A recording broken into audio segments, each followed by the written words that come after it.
There's a kind of silence that comes after a door closes for good. Not a slam, just a click. And you spend the next 40 years learning to live inside that click. My name is Dan Whitfield, and for 46 years my father didn't say my name out loud. Not at Thanksgiving, not at my mother's funeral, not once. 3 weeks ago, my brother Curtis stood on my porch in a suit that didn't fit him anymore, and he used my name 4 times in one sentence, begging funny how fast a family remembers you when they need something only you can give them. If you've ever loved somebody your own family told you not to love, stay with me a minute. Hit subscribe before we go on, because you already know exactly how a small town works. And you're going to want to be here for how this one ends. Now let me back up. Because you need to understand what 46 years of silence actually cost before I tell you what I did with it. Pinnacle Creek, North Carolina. If you've never heard of it, that's fine, most people haven't. It sits in a fold of the Blue Ridge, where the fog doesn't burn off till 10 in the morning most days. My family had been there since before the Civil War, and by the time I was born, in 1957, the Whitfield name meant one thing in that town: furniture. Whitfield and Sons, on Main Street. My great-grandfather's shop, then my grandfather's, then my father Earl's. Earl Whitfield built rocking chairs and dinner tables by hand, and he was proud, and he was hard. And those two things lived in him at the same time without any contradiction, as far as he was concerned. I was the younger son. Curtis was 3 years older, louder, better at talking to customers, worse with his hands. I was the one who could look at a piece of oak and see the chair already inside it. My father used to say that about me to strangers: boy sees the chair before he cuts the wood, and it was the closest thing to love he knew how to hand out. In the fall of 1978, I was 21, finishing up at the community college 2 towns over, learning joinery techniques my father didn't have patience for. And that's where I met Renata Price. Rennie. Everybody called her. She was in the nursing program. She laughed with her whole chest.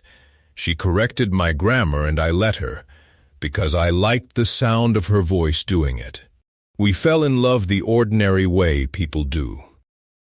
Slowly, and then all at once, I brought her home in December, introduced her to my mother first, in the kitchen, because I knew my mother would be kind, and she poured coffee with shaking hands, and made small talk about the weather, and never once let her face show what she must have been thinking.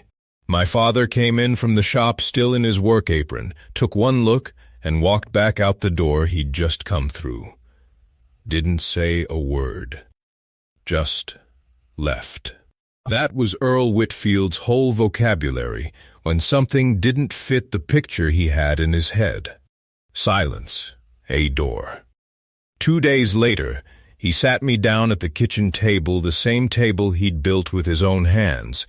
Ironically enough, and he told me plainly, I could marry that girl, or I could have my name on the shop deed one day. Not both. Curtis sat there next to him the whole time, arms crossed, nodding along like a man agreeing with a sermon. I want you to understand I loved that shop. I loved the smell of it, cedar and linseed oil, and my grandfather's old hand planes hanging on nails. I'd been dreaming since I was 9 years old about the day my name went up next to & Sons. But I looked at my father, and I said, then I guess my name doesn't go up. Rennie and I married in June of 1979, in her aunt's backyard in Charlotte, 40 people there, none of them named Whitfield. My father didn't come. Neither did Curtis. My mother sent a card. No return address, so nobody could trace it back to her. I still have it. I keep it in a drawer I don't open much. We built a life 2 hours from Pinnacle Creek, in Charlotte, in a rented duplex with a leaky roof and a lot of hope. I took carpentry jobs, cabinet work, anything with my hands. Rennie worked nights at Mercy General. We had our daughter Angela in 1982, our son Marcus in 1985. And somewhere in there, without my family's blessing, or their money, or their name, I started building furniture under my own shingle. Two Hands Furniture Co. Just me, a rented garage, and every joinery trick my father had ever refused to teach me because he thought it made him look replaceable. Turns out, it just made me good. Real good. By 2005, Two Hands had a 12,000 square foot workshop outside Charlotte and a client list that included 2 governors' mansions and a piece in a Southern Living spread that I still have framed in my hallway. My father's shop, the one I wasn't allowed to put my name on, it stayed exactly the size it was in 1978. Smaller, actually, once the big box stores came through in the 90s. I'm not telling you that to brag. I'm telling you because it matters for what comes later. Keep that in your back pocket. And if you're the kind of person who's ever been told you'd amount to nothing without somebody else's name behind you, I want you to comment down below right now. One word. Tell me you're still here, because this story is about to prove exactly why that kind of thinking always comes back around. Rennie and I had 39 good years, 2 kids, 4 grandkids, a house we paid off early, a dog named Biscuit, who outlived 2 of his replacements. My father and I spoke maybe 6 times in 4 decades, mostly at my mother's funeral in 2011, where he stood on the opposite side of the grave from me and never crossed over. Then, in March of this year, Rennie had a heart episode in our kitchen on a Tuesday morning. Collapsed making coffee. I called 911 with a hand that wouldn't stop shaking. She's all right. I need you to know that going in, so you're not carrying that weight through the whole story. She came through the surgery, a valve repair, and she's home now, resting, ordering me around exactly like she always has. But I want you to sit with what that Tuesday morning felt like for me, because 3 weeks later, while my wife was still recovering in a hospital bed, my brother Curtis showed up at my door for the first time in 23 years. Not to ask how Rennie was doing. He didn't know she was sick. He didn't ask. He needed something.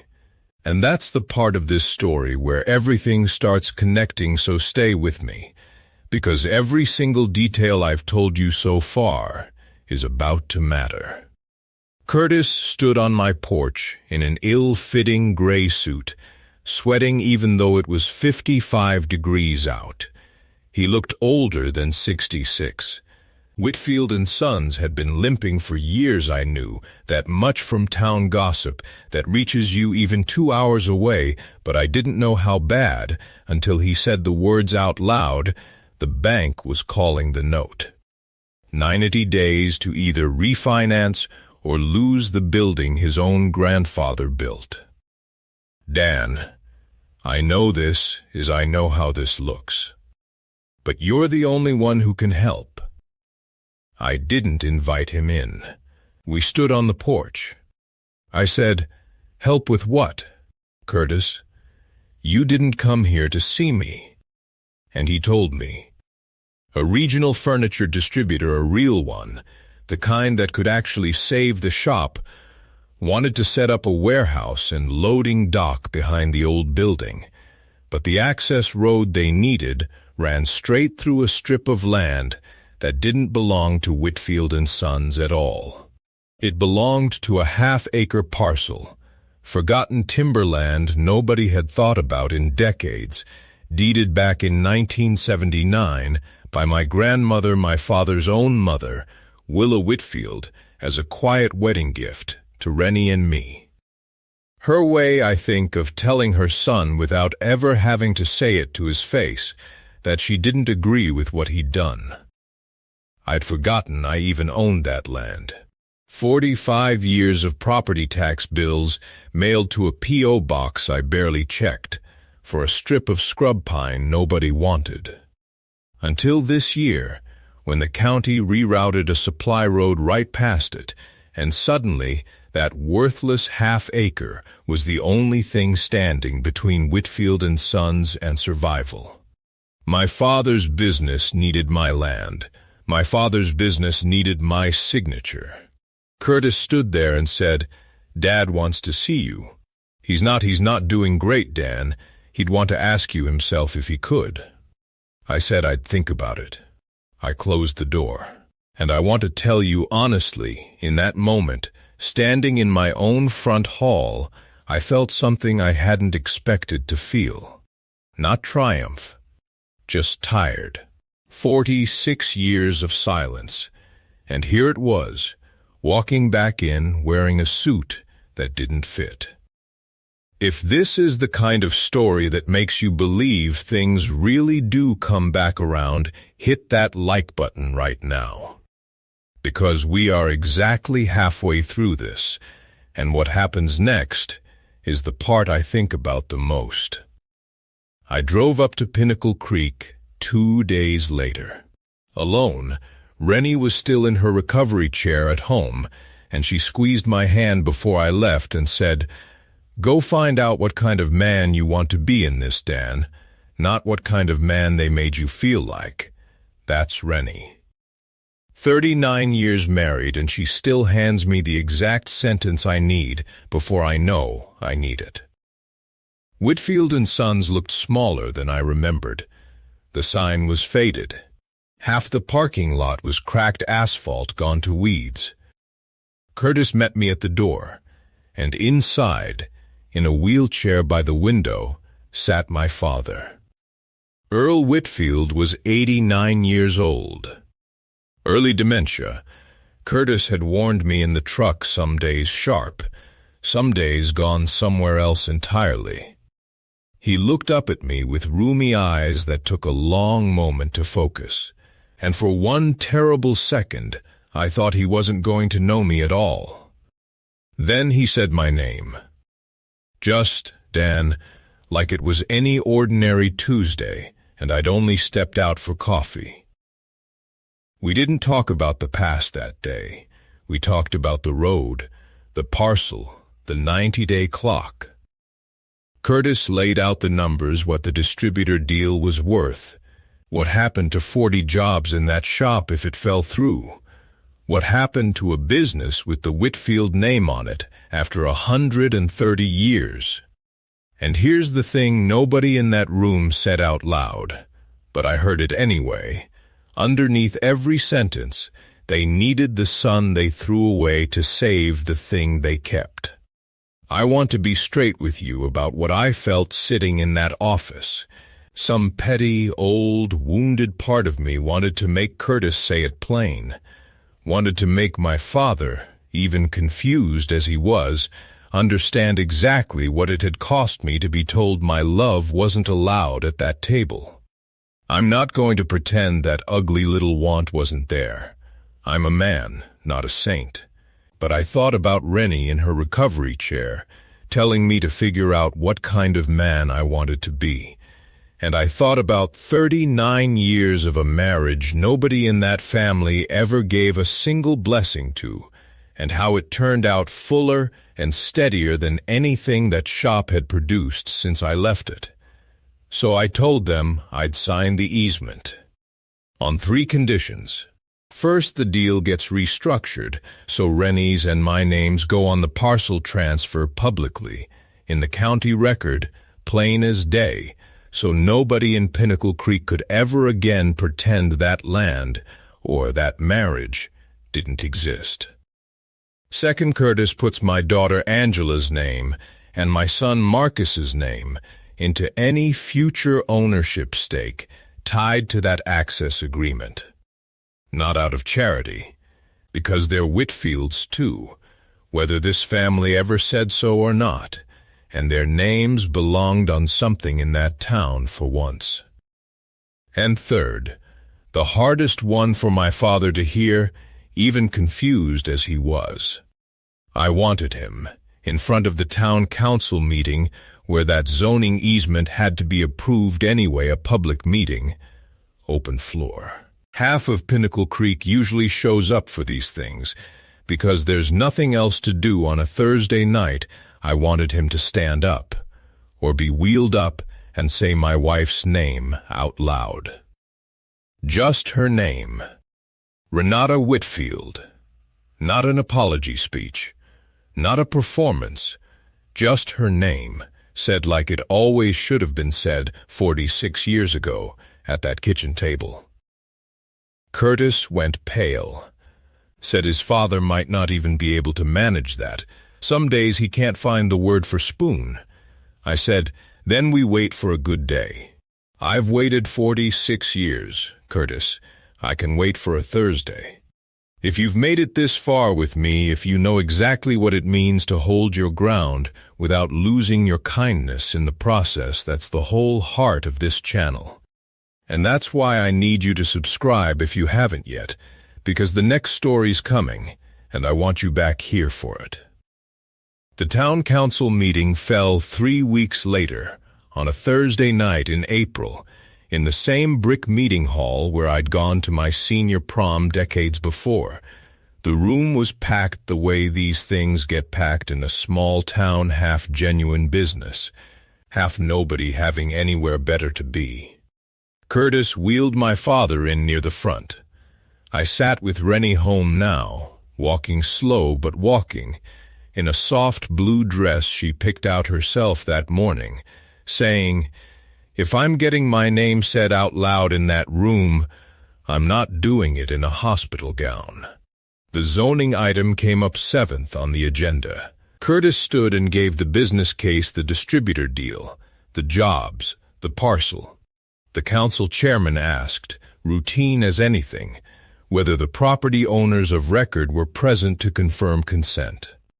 I stood up, said my name for the record, said Rennie's name for the record, and watched her sit a little straighter in her chair when I did it. And then, unprompted, nobody asked him to, this wasn't part of any condition, I want you to understand that my father raised his hand from the wheelchair. Curtis leaned down to hear him, then straightened up and said to the chairman, my father would like to say something, if the council allows it. They allowed it. The room went quiet in that particular way small towns go quiet when they sense they're about to witness something they'll talk about at the diner for a month.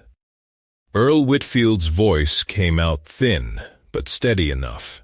He said, I want it in the record. My son Dan's wife. A pause, long enough that I heard Rennie's breath catch beside me. Renata Whitfield. Best thing that ever happened to this family, and I was too much of a fool for 46 years to say so. He didn't remember, I think, exactly what he'd said at that kitchen table in 1978. Some days the details slip from him entirely now. But whatever was left in him, underneath the fog, knew exactly what he owed, and to whom. I'm not going to tell you I forgave him in that instant, all the way they do in movies. 46 years doesn't dissolve in one sentence in a brick meeting hall.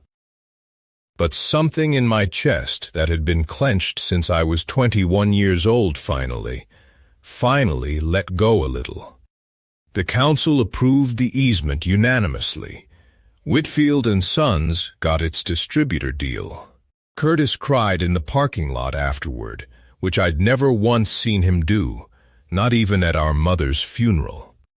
Angela and Marcus drove up the following week to meet the grandfather they'd only heard stories about some good, mostly not, and Angela came home saying he'd asked to see a photograph of her kids, my great-grandchildren, 3 of them, that he'd never laid eyes on.